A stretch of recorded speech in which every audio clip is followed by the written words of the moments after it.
Welcome to an invitation to sisterhood. We want you to join us on a journey as we discuss everyday issues affecting our lives.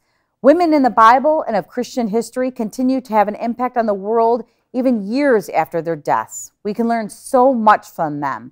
They are sisters of inspiration, and we're all sisters in Christ. Today we're talking about annulments. Our guests on set are Fenar Kashat, NFP instructor at St. Thomas Chaldean Catholic Diocese, and Lubna Seba, field advocate. Our sister of inspiration for the show is Sister Helena, mother of Constantine, and I'm joined by my co-host, ECRC Director Patrice Abona, and Adora Ibrahim with the mission advancement for the Benedicta Leadership Institute for Women. Ladies, annulments. Luckily, none of us have to get them. No, thank God. But there's a lot of confusion and misconceptions about annulments, I think, in the Catholic community and our Chaldean community. Absolutely. And I think that people, I love the term, oh, it's just a Catholic divorce. It's well, no, it's more than that. So I'm really excited to learn more about the process and the technical stuff. But I think, the healing that would come along with it too is important to really talk about too. So I'm excited. And what the process is. Absolutely. Right? I know so many people who are afraid of the process, who are very apprehensive because they think, oh my goodness, I'm going to have a whole bunch of people judging my life and, what happened and, oh, it was all my fault. But really, when you get down to the bottom of it, it's just another healing ministry of the church. Yeah. I had a good family friend and she was, had no intention of dating at all, and she made that very clear to me. I have no intention of dating, but I really want to go through annulment. What do you think? And I said, listen, if our church is offering it, you have to trust the wisdom of Mother Church. There's probably a reason, and I think you should if you think it'll help you get that closure. And she went through it, and you could see a change in her, That's after incredible. she got it. So yeah. Yeah, I really want to talk to our guests about not just the process, but the misconceptions about it and why people don't want to get them. I mean, there's people think that their kids are now invalid. I know that's not true. I just don't know why that's not true. There's, we know truths, but we may not know why the church recognizes that your children are not automatically invalid because you get an annulment. So there's so much to learn from this process, and you kind of wonder why so many people are scared to go through it, or they don't think it's necessary. Or sometimes they don't even know that it's necessary. Sometimes you have people who are divorced and, by the grace of God, they meet somebody else and they want to spend the rest of their life with them and don't even realize that it's a necessary condition to be remarried in the church again. So many people don't have that realization, especially today, I think. With marriage prep evolving into what it is, they didn't have that before. So they're not even properly catechized and knowing, that this is a precondition of, getting remarried in the church. You have to have your first marriage annulled. Yeah, and I think it's sad, we can look and say, oh, they weren't properly prepared and they weren't. And I think that's so true. I've heard so many people say, just, look through that annulment package before you get married, or, I'm so curious to look through it now, but I think that there's so much preparation that we need to do. And so it's sad to see that people are at this point, they're at this point of annulment, which comes after divorce. And this divorce comes after separation, and it's sad to see that, but it's also beautiful to know that it is an option, that, you tried to work out your marriage, it didn't work out, you went through the divorce, and now you have to go through this with the church. Absolutely. If you think about the priesthood or the consecrated life, think about how many years you have to prepare in order to make your final vows. Yeah. If you think about it, getting to the altar is a final vow. Yeah. So if there is a condition that would keep you from truly giving yourself to your spouse, that's I guess what they look for in an annulment process. Was there something holding you back? Were you not, 100% truthful? And people aren't engaged 7 years, or are having marriage prep for 5 years before. So and praying about it the way that the sisters and the priests pray absolutely. about, and discerning whether this should be. Yeah. It's like we all start thinking about our weddings at 12 years old. You know what I mean? Right. Yes. Yeah. Yes. But not the marriages. Yeah, not the marriages. Just the weddings. Yeah. Like father of the bride. I was a little older when I met my husband, but in the beginning you're like, okay, are you the guy? You've been through enough bad relationships. You've been through enough, whatever. Yeah. And you do, but then something switches, right? Like right in the middle, all of a sudden it's like, well, now it's all about the wedding, and it's the dress and the bridesmaids and the flowers, and it really does switch. So you become so much less us. As much as even as a faithful couple we were, it's so hard to spend a lot of time focusing on your relationship because you do get caught up in all the other crap. Of course, and you think, it's like the guy comes last. It's like we got the whole wedding planned out, and the guy. Oh, babe, you're invited. You're invited. You're invited. This guy in here. Oh, you look good in this picture. You look really good in the text. Yeah. So, I mean, there definitely is a process. I do want to know from Fenar and Lubna is to what are grounds for annulment? I mean, you hear all these different things. Oh, the church would never allow this, and this has to have happened, and I think there's a lot of misconceptions of what the whole annulment process. It seems so foreign to a lot of people. Yeah, and I'm interested to see the difference between, Fenar's personal testimony, having gone through an annulment, and then Lubna sees so many, as the advocate for the diocese, to see all, like, couple after couple come through her doors kind of at their worst, but also just to see her perspective on what she's learned and what advice she can give. Yeah, what you can teach all of us. And hopefully, there won't be a need so much for annulments, but unfortunately the divorce rate is high, and that is probably another show we can talk about is why is that happening? Why is the divorce rate climbing up, and people, and maybe it's because they're not doing enough marriage prep and not discerning and not prayerful about what they're getting into, and it's not just the wedding day. So we're going to have that conversation with our guests when we come back, so stay with us, everyone. We're talking about annulments.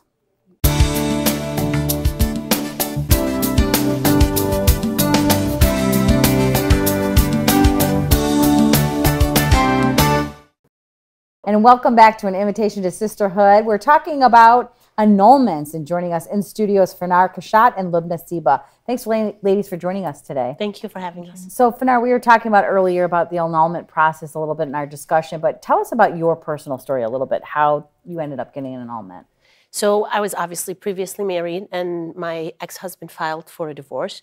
So at the end of the legal phase, I found myself in a very confused state, if I can say that, because I was sacramentally married, socially single, and legally divorced.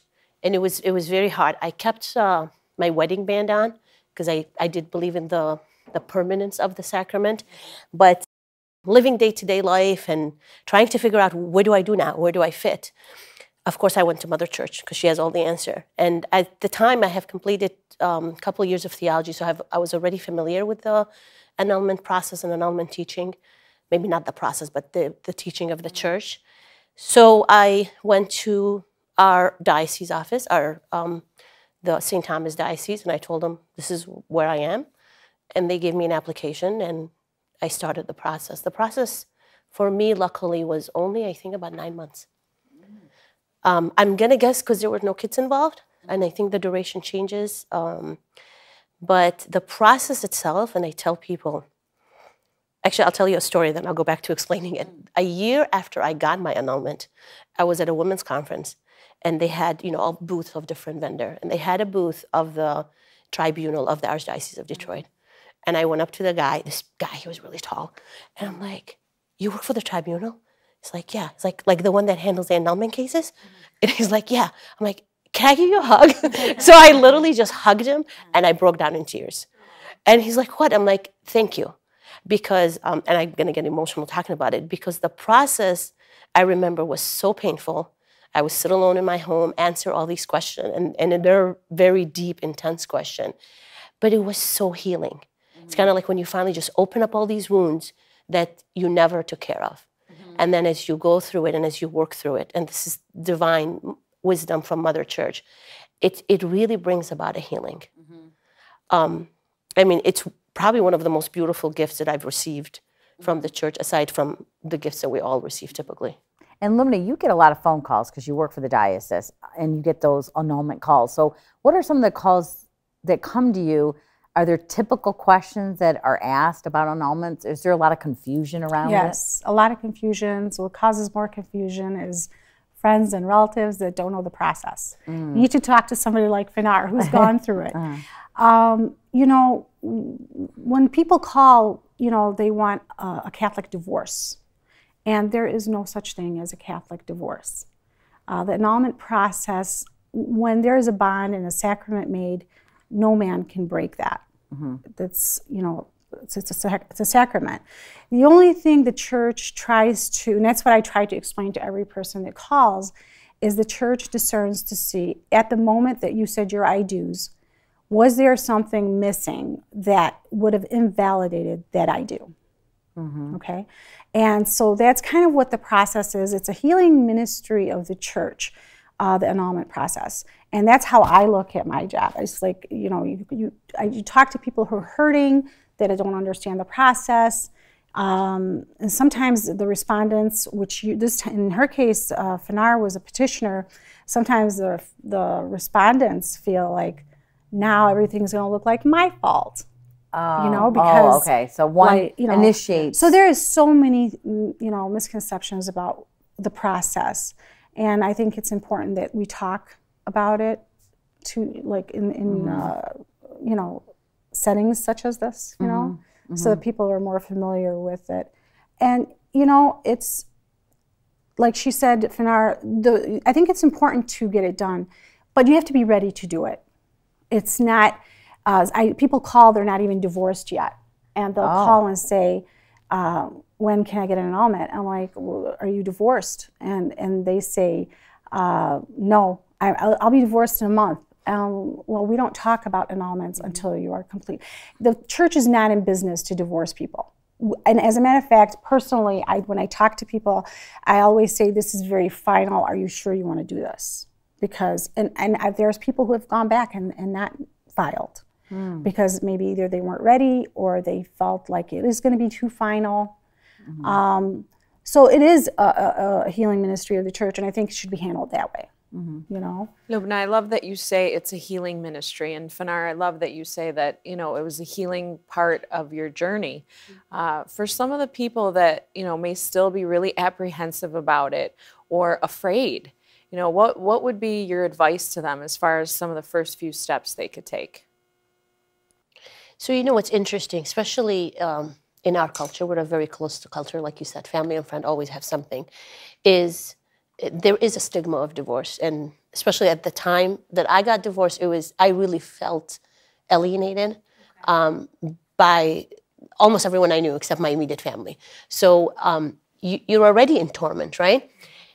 And then you hear the misconception about the church. Oh, just pay $5,000 and you get in like 3 months. And I'm like, okay. Our church doesn't. And the funny thing is, which I hope we'll get into the actual process, our church, like the Chaldean diocese, is not even the one that is direct. I mean, they're facilitated, but we need a tribunal, which is a court system, which is run by the Archdiocese of Adora. So it's funny because then you hear this, or you hear, oh, so what is just a Catholic divorce and all that stuff. Thank God I knew better, and I knew to trust Mother Church and her teaching. So it was only like the only way for me to go. And I tell people, I'm like, there is a healing. You may find things in my situation, and maybe like sometimes we have pride, and especially because I wasn't the one that filed, I'm like, yeah, I was fully in it, and then my ex-husband wasn't. But then when you look at the causes, right? When they look at, was there a union? There was a lack of proper discernment on both of us. And then you go through it, and I'm like, and then as you're filling up these questionnaires, you're like, oh yeah. Why did I do that? And then it's beside it being healing, it also causes an immense growth, because then you learn and you're like, okay, now I know what to do next time. And some priests use the annulment application in their marriage preps. Yeah. And what are they, personal questions, Lubna? So they are personal questions. And it's a good idea if you're dating somebody, if you're just in the process of getting married, download the application. Right now we are using the Diocese of Toledo. We'll give them some credit today. The Archdiocese of Detroit have been wonderful with us, but at this point they're so busy. And I think just to take a load off, and we found a Toledo diocese that's been wonderful too. They're both great dioceses to work with, and at this point, the Toledo diocese have been wonderful to our community. Their cases are processing a little faster because they're not as busy. They're not as big as a tribunal as the Archdiocese of Detroit is. So as we talked about the fees and the $5,000 and all that, yes, you hear that, well, if I pay extra, can I go? And the worst is when somebody's already, like, unfortunately engaged. and wants a wedding date. They reserve the hall, and now they come for the annulment. So that's kind of like the part where it's backwards. And in the application, it tells you you're not supposed to set a date, you're not supposed to be engaged, because in the teaching of the Catholic Church, you're committing adultery. But if you're divorced, okay, and one thing I wanted to talk about is you don't need an annulment if you're never going to remarry, okay? You can receive Holy Communion. The church loves you and welcomes you. No, that's an important message, Lubna. Yes, I don't think I realized that. No, you don't. The only time, as all Catholics should not receive Holy Communion, if you're in a state of mortal sin, okay? So if you know, I'm married and I'm in a state of mortal sin, I should not be receiving Holy Communion. And if you are divorced and dating and doing things, then you shouldn't be receiving Holy Communion, because at this point, the church looks at it as adultery. And that's why you need... Because it's equivalent to, like, if I go and have a boyfriend while I'm married, it's not any different because my husband is physically not living with me. I got it. Because at that point, we're just legally divorced. So sacramentally, we're still a husband and wife. We may not see each other, we may not have anything to do, but we are still a husband and wife. That's an important message. And that's why... Maybe they don't want to get married right away, or they're not even thinking about it because they just came out of this relationship. But in a year or two, they're thinking, well, maybe I'll start dating. Yeah. And they're not thinking that they need to be annulled, having that annulment. This was one of the primary reason I kept my wedding band on after the legal divorce. Because I didn't want anyone hitting at me and anyone asking me out. I'm like, I cannot say yes, right? Okay. So I kind of was like, this is my sign. Like, leave me alone for now. And I took it off. Oh, sorry. I took it off at the day that I got my annulment letter. Wow. And what would you advise people who have been divorced for 18 years, 20 years, 30 years, who have no intention of getting married, but still are thinking, you know, is this something that could help heal me? Is this something that could help heal my family, my children? You know, it's a very sensitive situation, especially when there are children involved. I recently worked with a case that exact same thing. She didn't think she ever needed it. She never dated. She never did anything, whatever. But somebody convinced her to do it. Okay. And you know what? After the fact, she cried. She's like, I didn't realize I needed it this much. Wow. So really, you know, there is that healing, even when you think you don't need it. I'm not dating. I'm older. I'm a grandma. I'm not gonna. I hear that a lot in our community. I'm not gonna marry. That's it. You know, but it's almost it's for you. But you hit on it earlier. It gives that full closure. Yeah. Because I think until that is fully sealed in a way, there's always in the back of your head as a divorced person is, what if? Did I do this? What if I did that? Should I do? You know, there's all these questions, and it kind of like just haunts you. And then once you get this, I don't know. I mean, that's personally how I felt. So does the application process kind of take you through those questions? Like you're asking those questions that you really need to answer for yourself? So the application process, to kind of give you a 30-second review, because I think my answer was about 20 pages typed. Wow. So to give you an idea. Okay. But it literally took me... Yes. Yes, single-spaced. And size 12 fonts, or even 10. But, that's long. Okay. But it took me from my childhood. Wow. I mean, literally, what kind of a home I grew in. How was my mom and dad relationship? Wow. Because that influences, in a way, our idea of what marriage is and what it means. That's a true investigation process. It really is. And, you know, it goes through the tribunal, which is a court system. And it's really interesting because there is, just like any legal cases, you have, you know, the plaintiff attorney and the defendant and all that. And there is that. So there is an attorney assigned to the case that will... Defender of the bond is a person who's trying to defend the marriage bond. So he's saying, no, this case should not get annulled. And these are the reasons why. Even reading her 20 pages, he'll find reasons why this marriage should stay valid. What's the percentage of that happening, Lubna? Well, in last year, we had 69 cases that were presented and one went negative. Okay. Let me ask you this, and I know you weren't finished, but I get this all the time, and I don't want to forget to ask this. And I had a friend of mine, divorced, 3 kids, remarried, and they never got an annulment. And I said, well, why? Why wouldn't you get an annulment before you got remarried? And his answer was, then you're invalidating my children. And I said, no, that's not true. And I knew that wasn't true, but I didn't have enough information to say this is why it's not true. So does that come to you, Lubna? Yes, it does. Okay. And not as often, but you hear it. But it's when you are legally married in the courts, there's nothing that says your children are not legally yours and they're legitimate. So that is not even a question. The Catholic Church states that in the application. As the first few pages in the application, you get like information about the application, about the children, about the bond of marriage. And so it states it in there, how you shouldn't date, how you shouldn't be engaged, it states it all in that application. It's important for all of us, even if we're not divorced ourselves, that we have loved ones that are divorced, that we do look at this application and the process to help guide someone. Now, you asked me earlier, what do you say to people when they call you? And sometimes I'll get a call from somebody he's doing it because his fiance wants to get married in the church. She's never been married and he doesn't care about the process. So he's like, I don't even think that I need this, but I'm doing this for her. And you know what I tell him, and it's kind of like I'm a visual person, so it helps me. So I say, when you got baptized, you have a stamp on your soul. Do you see it? And you're like, no. But I said, you were baptized, there's a stamp on your soul, the Lord sees your stamp, and you're baptized. When you stand before the Lord and make a commitment to someone, that's a sacrament. This time you get another stamp, okay? And I said, this stamp now has the name of your spouse on it. So your ex-wife's name is on your soul. You're responsible for her before God, and she's responsible for you before God. And that's how come when you're with somebody else, there's that adultery that comes in, because now you have that stamp and you have that person and you have you. And so, yes, it's just, this is not theological, but I mean, it's just it's a great visual. It's a great imagery. I love it.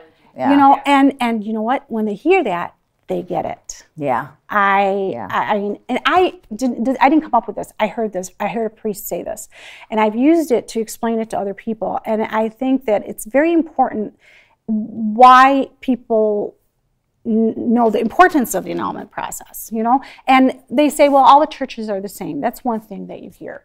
I'll get married in a Baptist church, an Orthodox church, by the judge, and they don't. And the thing is, with the Catholic Church, is the only church that holds the marriage bond as a sacrament. And, there's nothing can change that. In the Orthodox Church, their marriages are valid. In our eyes, their annulment process is different. So there's the whole, they handle annulments differently than we do. So it's very important that if you're Catholic, that you understand your faith to the point where you'll be able to then be a witness to someone in your life. And typically, how long is the process, would you say? So with the Diocese of Toledo, I know Detroit was between a year and 2 years. So there were some cases that would even go beyond 2 years, but and I don't blame them. At one point they were short-staffed. They were overwhelmed with many cases, not just the Chaldean, but they have the Roman and they have the different rites that they deal with. The Toledo Diocese at this point, if the respondent does participate, it can take between 9 months to a year, and if he doesn't, it can take between 5 to 6 months. Or she doesn't. Okay. So the only and the children part, some people say, well, if we have children, I heard it takes longer. It really doesn't. Okay. It doesn't take longer. See, that's one of those myths that I heard. Misconceptions. and one of the things somebody said yesterday too was, well, I heard that if she filed for the divorce, I get it automatically. That's not true either. Wait a minute. Like if let's say his wife filed for a divorce, legal divorce. Okay. That he would automatically get an annulment because he didn't want the one that asked. Okay. Got it. And that's not true either. But when Fenar, you're the one that filed for the annulment, correct, not the divorce. But if your marriage is annulled, your ex-husband's marriage is automatically annulled. Because the bond itself, is okay. And that's how the Orthodox Church is different, because when there is an annulment, and that it's only the one person annulled that's seeking the annulment. Well, it's similar to the legal case, regardless which partner or spouse filed. Yeah, because the marriage is dissolved, right? Yeah, got it. So it's the same thing. Now, I'm curious, and I don't know if you have enough data, because I know Pope Benedict at the time really pushed. He in one of his communication letter, he really pushed for the annulment process to kind of not be expedited, because you still have to go through this, but to make sure you have enough staff, to make sure like smaller dioceses have support from bigger dioceses, etc. Have you seen, because I think I've actually met someone who went through the process, and I think it took like 4 or 5 years. Wow. Years ago, though. You know, the only time is when they are appealed. So if there's an appeal, then, you know, but most cases do not take that long. With the Archdiocese of Detroit, the normal span was the 2-year, not because there was an appeal, but because they were maybe short-staffed or overwhelmingly, you know, busy. But since Pope Francis had made some changes at the beginning of last year, one of the changes that he did make was there is such a thing as called expedited, okay? So the expedited case would involve everybody agreeing that nobody's, like your ex-husband would have to agree that, yes, I want this, I'll sign off on it. And then the case has to be so clear-cut that there isn't this like question mark. Okay, what's so those clear cases cut? Like, what's clear cut then? So let's say somebody who hid a fact from her husband. Let's say she can't get pregnant, and she knew that fact, and then they got married, and then she, you know, had lied to him about this fact. This is clear cut, especially if there's medical evidence or something like that. If there was something, or so a couple that did, a spouse said, well, you know what, I don't want children. Well, how about in our community where a lot of the marriages back in the day were arranged? Yes, that's like the Monsignor Vasco, who we work with at the tribunal, said this very beautiful thing about this arranged marriage thing. He said arranged marriages, it's not that they don't work. They do work, but they work in the country they're created in. Once you take them out of their country and then now you're dealing with a whole different, now you're dealing with grounds, you're dealing with things that, you know, it's different. We're in a different world today. Have we had a lot of annulments based on arranged marriages? Yes. I would say yes. And a lot of those were probably easier. And not necessarily, you still have to prove them. Yeah, for sure. So they still go through the same process. There isn't anything that would push annulment faster. You know what I mean? So it's not, you know, sometimes, unfortunately, we have people who have wedding dates and that, and they really want to, and we cannot put pressure on a tribunal because somebody is doing something that they shouldn't be doing. So, in my personal take on that, it's like, I don't want you to rush.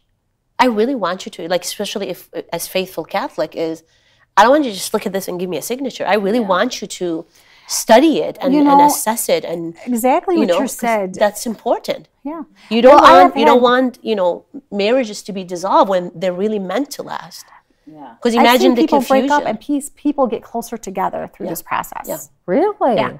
So, I mean, the couple? No. So like I've seen couples that are engaged. Okay. Okay. And they'll come and they'll want an annulment. And I had one man call me up. So every month I would get a call. And his case was in Detroit, and honestly, his case took about almost 2 years. And he would call me, and I was so excited when it finally came in for him, you know? I called him up, and I was like, guess what? It's here, you know? He's like, I broke up.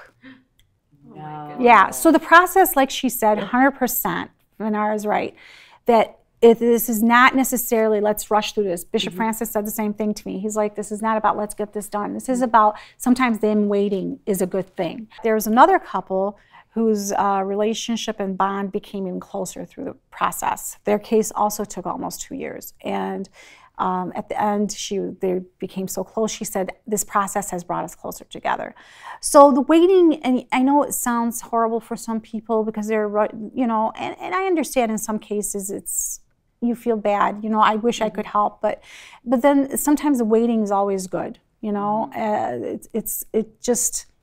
Well, look at the guy that broke up. Yeah. Can you imagine it was sped, and then he got married, and then he regretted getting married? And now there's another. Yeah, another process. Another story going through all the pain all over again. So Fenar, you had 20 pages. Yeah, about. Do you get phone calls where you have phone interviews now? Do they investigate? Do they call your family? I mean, do they do that in that process? So typically, some of the questions I had as an applicant, you go through these questions, and then they try to reach to the ex-spouse, and I think they answer the same set of questions. No, they don't. They have a different No, they have a question. different, so what they do now, Toledo, is they'll send them a questionnaire as the same time they receive a letter asking if they want to participate. So if they get that letter and they want to participate, they can go to the extent of having witnesses and all of that. If they choose not to, they can say, I leave it to the judgment, just let me know what happens at the end. Okay, and then they at the bottom I have don't to. know. Like as an applicant, I didn't know. Yeah, I had no clue what my ex-husband they're given did. choices to participate or not, and then in her witnesses would receive questionnaires. Yeah, and I think you not have as to, extensive as hers are, and so they fill them up, send them back. And one of the things that delays the case the most, and I tell people, once you're done and you've submitted, your job is done. Really, the witnesses, it stands on them. Because I have cases that are on hold. They've been inactive because of no witness response. And that's kind of what holds the case back. And at the time, I believe, I'm going from memory, I think it was 2 witnesses. I had to provide at least. Well, now it's 3. Or So maybe it was 3. I don't know. Yeah. Are the children considered witnesses if they're over 18? No. Children and priests cannot be witnesses. But priests can make a statement on your behalf.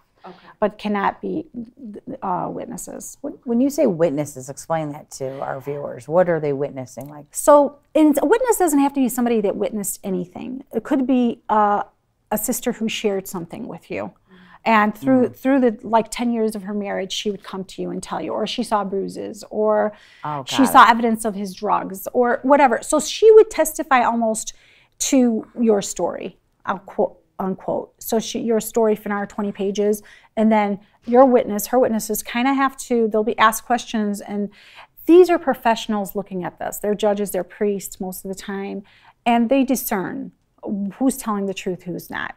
And sometimes the respondent will say, well, I'm going to fill this up. I'm going to make sure they don't get it. And they actually make the case when they start talking.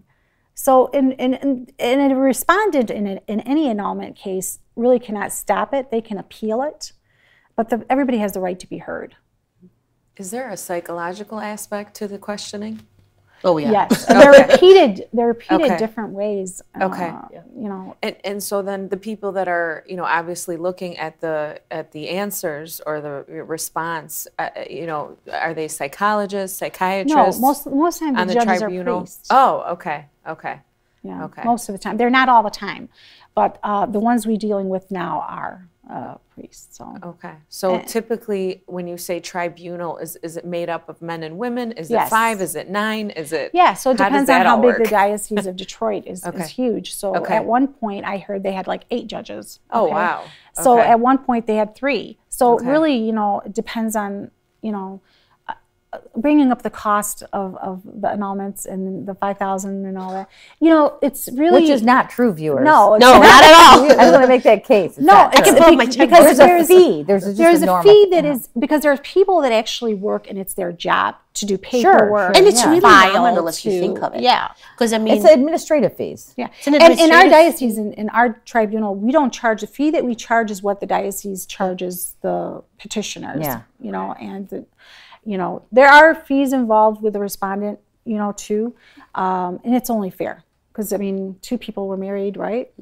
So, but if somebody cannot afford an annulment, money should never be a reason why they don't want to file.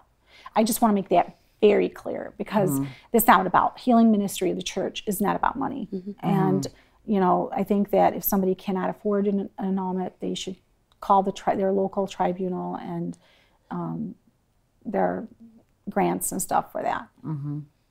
So it is, obviously we're talking about it being a process, and I didn't realize the length of questioning. But I love the fact that, Lubna, you said that priests are using it for marriage prep. Now I'm curious. I'm going to go read it. I've been married 14 years almost now. We're going to download it today. I'm just curious, like, what is in this thing that they, ask these questions? And I think there's a lot of questions that we all know that we should ask our spouses before we marry, right? I find it surprising that when I sit with somebody to do an interview, and and so I ask questions. I don't know. I'm like, honestly, to myself, I'm thinking for the annulment process. Yeah. Oh, okay. Like they didn't know some history, how or some much education this person had that they were married to. So imagine if you were engaged to somebody and you were forced to look at these questions. Now you're going to know things that maybe, you might not even thought of asking. And I've had people say that, had I done this and looked at both families, the early part of the questionnaires is about your families. Oh, yeah. It was like, she said, I would have seen that it would have never worked out. Yeah. Like the issue of children, you taught up someone that couldn't have children, or, the conversation I remember when I was engaged to Ronnie, I asked him, I said, what if we can't have kids? Would you adopt? And it surprises me how many couples don't ask that question to each other. And I've known marriages that have fallen apart because they couldn't have a child and one spouse refused to adopt and they got upset and they got divorced and the other person remarried and had children. So I think there's so many questions we don't ask, our future spouses. And I think this annulment process is a good educational tool. It's a great educational tool, but the other thing too that it's really making me think about is our marriage prep programs. You can't help but think about it. Like you said, now they're using them as marriage prep. That's genius, because I know my marriage prep almost 21 years ago, was nothing like what you're describing, here in our diocese. That's just some priests who choose to do that. I mean, it's not like format that I think more priests should do that, but it's at this point the audience is listening, and they can, if they're dating somebody, or go to any archdiocese. They all have tribunals. But is the application online? Yes. Okay. You can go to right now the Toledo diocese is where we are using, and you just look up the annulment and then download it. It is 20 pages the application itself, and some of it is like your name, his name, all that stuff, and then they get to the question. They're really only 12 questions, but within those 12 questions, probably 100 questions. Wow. Oh, okay. So they're like sub questions. Yes. So we have a couple minutes here left with you. So I want to put a shameless plug. Okay. Because I'm currently involved in marriage prep ministry. Okay. And we do, to answer your question, Adora, we do see that. We like, and now I'm involved, which is different from what I did. I am married now, in my second marriage. Because you look at the marriage, and I'm like, really? Luckily, I kind of had the background of the annulment question, but recently we're making a shift to look at these things, to look at what's your family of origin, how are you coming together, and not like, oh, are you pretty? Do you make enough money? Can you buy me a house? Right, which is like the very superficial, but it's a can we That's a whole live? Other show there. Oh, of course, right. So, are we compatible? Yeah. Exactly. In the And sense. are we sacramentally compatible to live together? Yes. Till death do us part. Yes. And sometimes we don't see eye to eye. Sickness and in sickness health. and health and all that stuff. And have kids or not have kids, and what happens with. I think it's great. You're like the perfect person to be in that marriage prep because you've been through this process, and now you're married, happily married with children, and so you have a different perspective of a marriage that didn't work and a marriage that does work and why it works. So, any last messages for our viewers today before we let both of you go, actually, but either of you have any last messages? Trust. I have to say this. I think as even sometimes faithful Catholic, we struggle with trust, and we struggle with trusting, the church specifically, because it's not in the Bible, and who's this person that's going to put this process on me? And that's why I specifically kept using the title Mother Church, one of my favorite titles. Just like, when you were growing up and your mom put some rules and regulation on you, they didn't think it was fair and you didn't like, but then you realize the beauty of it as you got older, and you realize the benefit that you got from those. So really just trust the church that Christ has established, trust the process, and let the truth prevail. The truth, when I applied, and I really say thanks, by the grace of God, I had the faith, and I applied, and I'm like, I may not get annulled, and I may remain wearing my wedding band and be in this limbo forever, but it's okay. I'm going to trust, and I'm just going to leave it up to God. And He has taken me on an amazing journey. So it's really trust. How about you, Lubna? Any last words? I would say don't let the 20-page annulment scare you. Application scare you, because it's one page at a time and one night at a time. That's what I used to do.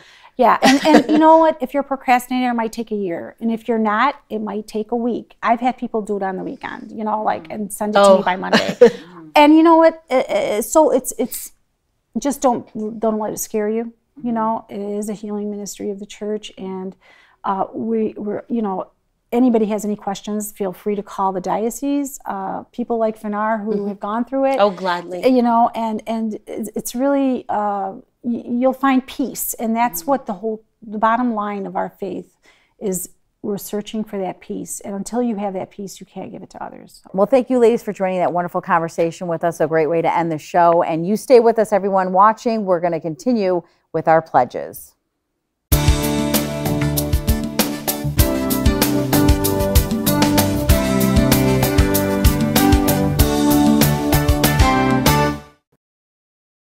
We're back talking about annulments here on An Invitation to Sisterhood.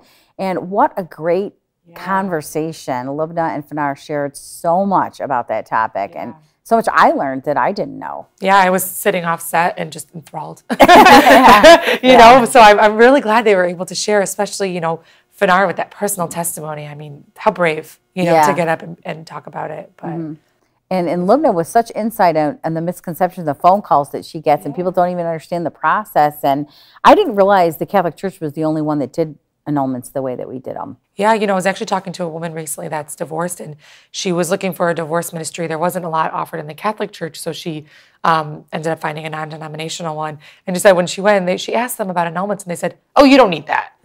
And she's like, "No, but I do." And so luckily she was, you know, sought out the but yeah, even at the non-denominational date. And I think Pope Francis too, you know, brought a lot of attention to the fact that, you know, it's more of a streamlined process. It's not as something that's so scary. I feel like, you know, there was such a stigma on, you know, even going through the process and the fear. And like you said, it's so courageous of Fenar to share her testimony. I think a lot of times, you know, people just need that one person who has been there and done that, and they feel themselves encouraged to go, you know, and experience the healing that Mother Church has to offer. I loved when they talked about that healing. Absolutely. And I think, I just think that's so important, especially as a church. We look to Mother Church for all her wisdom in so many other areas, to know that even in this, like, one of the darkest times of your life, Mother Church has the answer. You know? And I love the fact that she said that that questionnaire can be used as marriage prep. Yes. I mean, how important, and Fenar said there were such personal questions. And we're all going to go check out that annulment right here. Download it. I'm just really curious as to what's in there. But how important to have those conversations to go introspective. She said there are a lot of personal questions. So you're going introspective, and then you're having that conversation with your future spouse. Yeah, introspective, and also looking at questions about his family or her, you know, looking at your spouse's family of origin and how that could affect your family. And, you know, she said we're working on the marriage prep and we're getting to those stages. And I was telling her, I said, maybe I'll cut out parts of the annulment questionnaire and put them in the marriage prep book that we're preparing, because I think it'd be important for the, you know, for people to look at that. You know, when I'm getting married, to say, well, you came from a divorced family, but do you understand that divorce is not an option for me? And, you know, you might come from a family where your mom does this, but I'm not going to do that. You know, those are important questions to ask. You know, you are a product. You're a product of your environment. Absolutely. You just took the words out of my mouth. I tell the kids often, my own children, you know, well, who are their parents? You know, when there's somebody new that they want, you know, to go see or be friends with or what have you. And I always say to the kids, I bring it down to their level, the apple doesn't fall far from the tree, you know, and exactly. You're a product of your environment. And so it's so difficult. We already have all these challenges coming our way in this crazy culture. To be so different and try to come together and make something work is like trying to take a circle peg and fit it into a square hole. You know, it's just so difficult. And you do marry the family. I mean, we're all married. You know, you don't just marry the man, you marry everything that he came from. That was advice my mom gave me. She said, you know, as I said, Mom, you know, I pray for my future spouse. She said, you should pray for good in-laws. And I laughed, but then I was like, now that I'm like, wow, that was good advice. Yeah. You know, pray for good in-laws. Yeah, because and then I'm sure that's part of the questionnaire is, well, Lubna did say it, part of the questionnaire is the upbringing. You know, what was your upbringing like? What did you go through? How were you raised? I'm sure. What was your parents' relationship like with each other? Yeah, all that stuff's really important. And those are things when you're excited about dating and getting engaged, you don't really care what your boyfriend's parents' relationship was like. You think it doesn't have anything to do with you. Yeah. And it has everything to do with you, because, you know, if he sees how his parents communicated or how his father treated his mother, he's most likely going to treat you that way. I knew a guy that actually broke up with this girl, and I had asked him, why did you end up breaking up there? You're so close to getting married. He goes, I saw for the first time how she treated her parents. And he goes, it was so disrespectful that I thought, if she could treat her parents that way, what is she going to do to me? Wow. And I thought, well, how profound of that. And he was young. That's he was very like in his profound. 20s. And I thought, good for you for being watching that and being observant. And I think it's really important to watch your boyfriend in that family environment. How is he with his siblings? How is he, or your girlfriend? Absolutely. You know, whoever you're dating. How are they with little children? You know, that's an indicator to me a lot of people in general. Yeah. You know, how do they treat children? How do they treat those that can't give them anything? You know, nothing in return. It's that level of humanity, you know, that you hope to see in every person. And if you don't see that in your future spouse, well, wow, that's something you really have to discern. Yeah. So we talked about in the beginning of the show that our sister of inspiration is Sister Helena of Constantine. You guys want to share with our viewers about her and why we picked her? Sure. Sister Helena, Saint Helena. Thank you, Patrice. Saint Helena ended up divorced after many years of marriage, not by her choice. Her husband divorced her, and you know, she's a lot of times considered the patron of divorce. And it's so fitting because Saint Helena brought us the true cross of Jesus Christ. And talk about, you know. Talk about a cross. Absolutely. That these divorced people are carrying. Yeah. Yeah. Especially if they have the kids. And Saint Helena, I think, was somebody who sought the cross in that way because she felt that, you know, Jesus Christ was the only way after going through such difficult times with her ex-husband. Yeah, definitely. And look at all the fruits that came from her, right? From her son Constantine being converted because of her and spreading Christianity throughout Europe. I mean, talk about the fruits that can come. We talk about God's will in all things, and as much pain as she went through with that divorce, all the fruits that came from it. So the pain that these, you know, it's so unfortunate to go through divorce, so unfortunate to go through annulment, but through that pain can come amazing fruits. Well, you heard Fenar say what she went through, and that it was very painful and that she felt like she was in limbo. Yeah. So she was like, she was legally divorced, but yet she was married by the, you know, still in the eyes of the church. Married. Yeah. And then socially single. Because we did. I was friends with her, you know, and we all saw her when she's single. And so what a weird position to be put in. And when she said it, I was like, God, I would never have even thought about it that way. And so there's pain, I'm sure, that comes with that because you're like, well, what do I do now? You know, what am I supposed to do? So look, it's so important, I think, for us as sisters, invitation to sister, as sisters look for those women in the Bible and those women in our history and those women in our faith for inspiration, for guidance, for spiritual direction sometimes, you know, by asking for intercession, you know, help me, guide me, show me the way. And especially Saint Helena would be a great patron to pray for. You know, and anytime we're looking to a saint, you know, for a particular situation, you know, thank God for the Catholic Church and all her wisdom, you know, giving us all these patron saints. But sometimes I literally can picture them hugging me and saying, it's okay, Adora, you know what? Keep going. This is what you got to do. And in this situation, too, I can picture, you know, those who have gone before us, same thing. Come on, you guys, we're rooting for you. You can do this, you know? Yeah. So it's just, it's difficult to be in that situation. And the courage that you have to muster up to be able to go through it. I just commend Fenar, you know, for her courage and for her ability to share the healing ministry of annulments with everybody. Yeah. And especially when, like, Fenar's husband filed for the divorce, her ex-husband filed. So it was he initiated the divorce, but she initiated the annulment, which was really kind of interesting.